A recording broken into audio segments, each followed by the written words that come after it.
तो अभी भी उसके गार्ड के साथ तल्लुकात थे। लेकिन जो हुआ ये कि जो एसपी रिटायर्ड थे फरत अब्बास साहब, उनको अपनी भाभी के और गार्ड के तल्लुकात पर शक था। इस खातून का एक और भी कोई आशना था जिसको भी मारा गया था। यानी कि 3 कत्लों की तफ्तीश जो है अब इन दोनों से हो रही है। उससे उसकी सारी फुटेजेस आ गई। होटल में आ रहा है, होटल में जा रहा है और जैसे हुलिया बदल रहा है, कहीं लंबे बाल हैं, कहीं पैंट कोट पहना है, कहीं टी शर्ट पहनी, कहीं कमीज शर्ट पहनी, मोटरसाइकिल फेंकी, वो सारी जब आ गई तो इसको पकड़ा तो फिर खातून को भी पकड़ा। बिस्मिल्लाहिर्रहमानिर्रहीम। अस्सलाम वालेकुम नाज़रीन, मैं राजा नसीर और आप देख रहे हैं RNN डिजिटल मीडिया। नाज़रीन, जैसा कि आपको पता है एसपी चौधरी फरत अब्बास साहब को बेरहमी के साथ अब्दी नींद सुला दिया गया। अब्दी नींद सुनाने वाली कोई गैर नहीं बल्कि उनकी अपनी ही सकी भाभी थी, जिसने अपने आशना के साथ मिलकर ये सारा जो है वो गेम प्लान किया और उनको अब्दी नींद सुला दिया। नाज़रीन, असल में भाभी क्या चाहती थी, बात करने के लिए मेरे साथ मौजूद हैं एहसान शौकत साहब, जो कि सीनियर जर्नलिस्ट हैं, जो कि क्राइम बीट करते हैं। हम उनसे अंदर के हक़ाइक़ जानने की कोशिश करते हैं, इन्होंने इस केस को किस नवीयत से देखा। आपके सामने हमने ये बातें तो रख दी कि एसपी साहब का जो कातिल था वो गिरफ़्तार हो चुका है, भाभी भी पकड़ी गई हैं और इस टाइम वो जेल की सलाखों के पीछे हैं। लेकिन क्या भाभी बच जाएंगी? ये बहुत बड़ा सवालिया निशान है, क्योंकि उन्होंने कुछ किया नहीं। मास्टरमाइंड वो ज़रूर हैं। और इसके साथ साथ उनके जो आशना थे, उनकी भाभी के, एसपी साहब की भाभी के आशना, जो उनके शोहर फौत हो चुके हैं, क्या उनको भी उन्होंने खुद मरवाया है? ये बहुत सारे सवाल हैं जिनके जवाबात आने बाकी थे। आपके सवालों के जवाब लेके मैं हाज़िर हुआ हूँ। आइए हम इनसे गुफ्तगू करके जानने की कोशिश करते हैं। अस्सलाम वालेकुम सर। जी वालेकुम सलाम। सर, क्या हाल है आपका? जी शुक्र अल्हम्दुलिल्लाह। आप इस केस को किस तरह देख रहे हैं?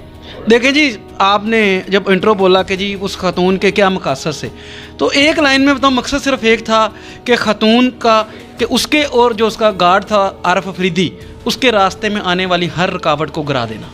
अच्छा, जो भी रास्ते में आए उसको, उस रुकावट को ख़त्म करना और अपना जो आरिफ अफरीदी अपने आशना के साथ उसके तल्लुकात थे उसके दरमियान में किसी को हायल ना होने देना। यानी उस खातून का मकसद ये था कि वो आरिफ अफरीदी के साथ जो है वो ज़िंदगी गुजारती रहे। उस खातून को जब पकड़ा तो खातून का ये कहना है कि मेरा जो गार्ड है आरिफ अफरीदी, उसके साथ निकाह हो चुका है। लेकिन पुलिस का कहना है कि जी वो कहती है कि मैंने अपनी एक सहेली के घर निकाह पढ़ाया है, लेकिन अभी तक कोई निकाहनामा या कोई डॉक्यूमेंट्स जो हैं वो मंजर आम पे नहीं आए। इस हवाले से तफ्तीश जारी है। लेकिन ये चीज़ जो है बिल्कुल जो है साबित हो चुकी है कि खातून जो थी इस कत्ल की अंदोनाक जो वारदात है इसकी मास्टरमाइंड थी। उस खातून ने, जो उसका मरहूम खामद है कलीम उर्फ कलीमी, उसके दौर में भी वो आरिफ अफरीदी जो बजोड़ का रिहायशी पठान है वो उसका गार्ड था। यानी कि खामद का जो साबिक़ खामद का गार्ड है उसके साथ इस खातून के तल्लुकात थे। खामद मरने के बाद उसको खुल खेलने का मौका मिल गया। खामद मरने के बाद तो अभी भी उसके गार्ड के साथ तल्लुकात थे। लेकिन जो हुआ ये कि जो एसपी रिटायर्ड थे फरत अब्बास साहब, उनको अपनी भाभी के और गार्ड के तल्लुकात पर शक था। उसने अपनी भाभी को बड़ी दफ़ा मना भी किया था कि तुम इस गार्ड को अपने साथ ना रखो। यानी उनको तो ये यही ज़ाहिर करती थी मेरे गार्ड हैं। उसने तब तक, जब तक वो पकड़ी नहीं गई, कानून के जो शिकंजे में नहीं आई, तो तब तक तो उसने नहीं बताया या उसने ये चीज़ का नहीं ऐलान किया कि मैंने इसके साथ निकाह किया हुआ है। इनके ख़ानदान के लोगों को तो यही पता कि उसके खामद के गार्ड को उसने अपना गार्ड रखा हुआ है। लेकिन क्योंकि वो एसपी साहब से सारी उम्र उनका पुलिस फोर्स में इन्वेस्टिगेशन में और तफ्तीशों में गुजरा, तो उनको शक था। वो अपनी भाभी को मना करते थे, तो उन्होंने जो है ना इसको, एसपी को अपने रास्ते से हटाने की मनसूबाबंदी की।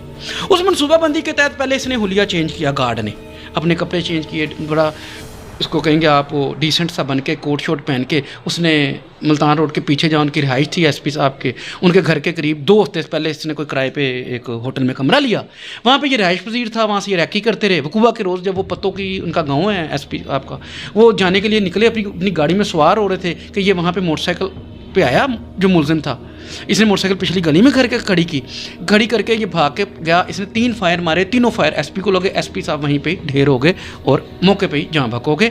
जिसके बाद ये मुलजिम वहाँ से भागा और इसने अपनी चालाकी के लिए मोटरसाइकिल रास्ते में फेंक दी ताकि रास्ते में कोई ट्रेस ना हो सकूँ। लेकिन ये हुआ कि उसकी तकरीबन पुलिस ने, जब इस पर ज़ाहिर एक पुलिस ऑफिसर्स मरा था, तो पुलिस ने फिर इसके ऊपर जो स्पेशल कमेटियाँ बना दी। उस तरह एक जिस तरह आम पाकिस्तानी मरता है या आम शहरी मरता है, उस तरह इन्वेस्टिगेट की। जिन्होंने इसको स्पेशल केस के तौर पर लिया। हाई प्रोफाइल्स जो है इस पर 3 जो एक CIA की, एक इन्वेस्टिगेशन टीम की और एक स्पेशल जो है कमेटियां बना दी और टीमें बना दी। उन्होंने इन्वेस्टिगेट किया और वैसे तो सालों साल या महीनों महीने या हफ्ते फुटेजेस ही नहीं लेते। इन्होंने 12 घंटे में सारी फुटेजेस कलेक्ट कर ली, जिसमें सीसीटीवी कैमरेज की, जिसमें सेफ सिटी कैमरेज की, उससे उसकी सारी फुटेजेस आ गई। वो होटल में आ रहा है, होटल में जा रहा है और जैसे उलिया बदल रहा है, कहीं लंबे बाल हैं, कहीं पैंट कोट पहना है, कहीं टी शर्ट पहनी, कहीं कमीज शर्ट पहनी, मोटरसाइकिल फेंकी, वो सारी जब आ गई तो इसको पकड़ा तो फिर खतून को भी पकड़ा तो दोनों ने जो इतराफ़ जुर्म कर लिया है। अब यह है कि दोनों से मज़ीद तफ्तीश जारी। तफ्तीश अब ये हो रही है कि जब खतून से किया तो जब इसका खामन था ना कलीमी, जो इसका भाई था एसपी का, वो उसको एक दौर में टांग पे गोलियां मारी गई थी, लेकिन क्योंकि वो शुगर का पेशेंट था, शुगर के मरीज़ का फिर ज़ख्म सही नहीं होता तो उनकी टांग काट दी गई थी और उसी के सबब वो खून का क्लाउड बनने से और फिर हार्ट अटैक होने से वफात पा गए थे। यानी कि अब इस चीज़ पे पुलिस इन्वेस्टिगेट कर रही है। ये कत्ल तो इन दोनों ने किया है, इससे पहले खतून ने अपने खामद को मरवाने को भी मनसूबाबंदी से मरवाने के लिए जो किरदार अदा किया है, उस चीज़ को भी पुलिस इंटेरोगेट कर रही है। इसके अलावा 2-3 और मुकदमात है जिसमें पुलिस कर रही है कि इस खतून ने अपने रास्ते में आने वाली हर रुकावट को, एक ये भी बताया जा रहा है कि इस खतून का एक और भी कोई आशना था जिसको भी मारा गया था। यानी कि 3 कत्लों की तफ्तीश जो है अब इन दोनों से हो रही है और चंद दिन में बड़े, हमें पता है कुछ हक़ाइक़, लेकिन कुछ चीज़ें होती हैं वो आप डिस्क्लोज़ नहीं कर सकते। पुलिस तफ्तीश में असरअंदाज होती हैं, पुलिस ऑफिसर्स हमें बता देते हैं, लेकिन वो कहते हैं अभी हम इसको डिस्क्लोज़ नहीं करने होते क्योंकि उनके साथ जो शरीक मुलज़िम है उनको गिरफ्तार करना होता है, वो चुकन्ना हो जाते हैं, तो कुछ चीज़ें नहीं। लेकिन मैं ये बता दूँ कि ये सिर्फ एक कत्ल का नहीं, ये 3 कत्लों का केस है। सर क्या कहना चाहते हैं कि क्या वाकई ही एसपी साहब को हटाना ज़रूरी था? उसके बगैर भी तो इनका मरासम बन सकता था, अल-ऐलान शादी हो सकती थी। देखिए अल-ऐलान शादी, आप उस पोजीशन को समझिए कि एक बड़ा ख़ानदान है, उस बड़े ख़ानदान के बंदे को जो है उसकी एक, उसके जो एसपी है उसका भाई है, उसकी बीवी अगर उसको मरवाने में शामिल हो, बीवी अपने शोहर को उसके गार्ड की खातर, उसके गार्ड से तल्लुक हो सकता है कि उसके शोहर को पता लग गया, कोई शक हो या ना भी शक हो, ये कि हम इसको रास्ते से हटाएंगे तो फिर खुल खेल लेंगे, हमें पूछने वाला कोई नहीं होगा, रास्ते में कोई रुकावट नहीं होगी, तो उन्होंने रुकावट हटा दी।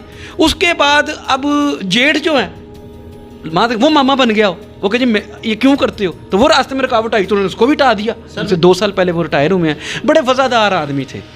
लोग तो मोहल्ले के ये कहते हैं कि वो इंतहाई शरीफुल नफ्स इंसान। वो देखें इतने साल उनके साथ रिलेशंस रहा, चाहे पेशा बना नहीं रिलेशंस रहा, लेकिन वो एक वज़ादार आदमी थे, जीदार आदमी थे। वो इस तरह की ना कोई बात सामने आई है और ना ही कोई पुलिस तफ्तीश में कोई इस तरह है। अगर खुदा न खास्ता इस तरह की कोई बात होती तो कोई खतून के मुँह से या पुलिस मैसेज अभी तक नहीं आई। वो जो भाभी है वही कसूरवार है और उसी के अपने गार्ड से तल्लुकात थे और उसने अपने तल्लुकात में रुकावट बनने वाली हर रुकावट को हटाने के लिए कानूनी गैर कानूनी जो तरीका अपनाया और कत्ल की अंदर वारदात करने से भी ग्रेज नहीं किया। क्या सर आखिरी सवाल मैं आपसे पूछना चाहूँगा कि क्या भाभी बच पाएंगी? उन्होंने कुछ नहीं किया, सिर्फ वो मास्टरमाइंड थी, प्लानिंग थी, क्या वो बच भी सकती हैं? देखिए जी, मुझे तो आपको बताऊं, बात ये है कि ये अभी इन्वेस्टिगेशन हो रही है, ये तो चीज़ मैच्योर हो गई कि उनके आपस में तल्लुकात हैं, लेकिन अगर वो जो गार्ड है वो सारा कुछ अपने पे ले ले और वो गार्ड कह दे कि जनाब जी मैंने खुद मारा है, ये हमें रोकता था, तो फिर शक का फ़ायदा भी खतून को मिल सकता है। तो खतून को नहीं, जो मेन जो है शूटर है उसको सज़ा तो होनी है, लेकिन जो खतून है वो, लेकिन फिर भी उसको कुछ साल कैद तो होगी ना। तो उसको क्या फिर मिलेगा? मतलब जो आशना है वो मौत के मुंह में चला गया, सजाए मौत में हो जाएगी। वक्त कहना ना कि कितने देखे। मैं आपको एक बड़ी बताऊं, 21 साल में मैं ना एक दिन सोच रहा था कि मैंने कोई तकरीबन 400-450 हर साल कत्ल होते हैं, तो तकरीबन ये आप हिसाब लगा लें को 5-6 हज़ार कत्ल जो हैं उनकी मैं खबरें फाइल कर चुका हूँ। और आपको सच बताऊं, उन 6000 कत्लों की वारदात में आज तक एक भी बंदा नहीं है कि जिसको सजाए मौत तो सुनाई गई है, जिस पर अमल दरामद हुआ। मैंने तो अपने 21 साल में तकरीबन अगर कोई 6000 या 7000 कत्ल फाइल किए हैं तो सिर्फ कसूर में जो एक लड़की के साथ ज्यादती थी उसको फांसी लगते देखा है। बाकी तो सारे मुलजमान या आज़ाद हैं, या ज़ैनब बच्ची था, बाकी तो सारे मुलजमान आज़ाद हैं या अपना सरेआम सड़कों पर दंदनाते फिर रहे हैं या जेल में बंद हैं। अगर उनके पास पैसे हैं तो वो जेल ही उनका होटल है, अगर उनके पैसे नहीं हैं तो वहाँ पर मशक्क़ती तौर पर ज़िंदगी गुजारें। लेकिन अगर जब आप कहते हैं कि मौत की सज़ा पे अमल दरामद हो, तो 21 साल में जो मैंने 6000-7000 कत्ल फाइल किए हैं उसमें से किसी को भी आज तक सज़ाए मौत नहीं मिली। चलें, बहुत शुक्रिया सर, हमने आपका बहुत कीमती टाइम लिया। एहसान शौकत साहब सीनियर जर्नलिस्ट जो कि क्राइम बीट को करते हैं और पिछले 21-22 सालों से इनका यही एक्सपीरियंस है। इन्होंने चौंका देने वाले जो इंकशाफात किए हैं उनकी भाभी के बारे में, इंशाल्लाह वो आप तक मालूमात पहुँचानी इंतहाई ज़रूरी थी। इसी के साथ अपने होस्ट को इजाज़त दें। नेक्स्ट टाइम दोबारा मिलेंगे। अल्लाह हाफिज़।